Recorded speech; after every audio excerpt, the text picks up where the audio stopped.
Kwa niaba ya wachezaji wenzangu, sisi tumejipanga kimwili, kiakili, kufuata maelekezo ya mwalimu, nini anataka kuweza kukabili mchezo wa kesho. Na imani tutakuwa na mchezo mzuri zidi ya Singida.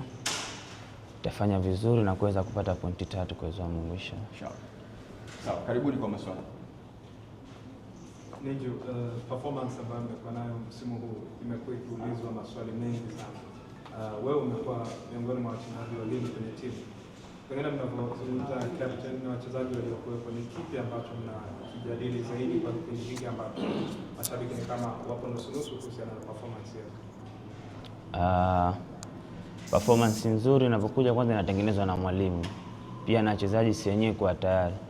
Kwa hiyo tunapokipokea kitu kutoka kwa mwalimu 100% ndio mazuri yote tunafanya uwanjani ndio yale yanayojitokeza. Ni hivyo. Mwingine mwenye swali? Yes. Tutarajia mchezo aina gani kesho?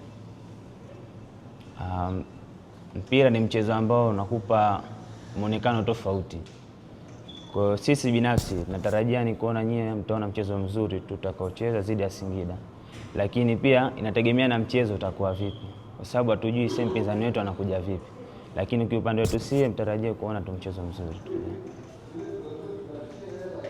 Sare ya mchezo uliopita inawapa chachu kiasi gani kuhakikisha kwamba kesho mnaenda kuzipambania alama 3? Inatupa big motivation kwa sababu mchezo uliopita zidi ya Simba Sports Club tulipata pointi 1. Kwa hiyo lakini malengo yetu ilikuwa ni kupata pointi 3. Kwa hiyo zile pointi 3 tulizikosa pale lazima tupambanie mchezo hapa tuzipate ili kuweka hesabu sawa.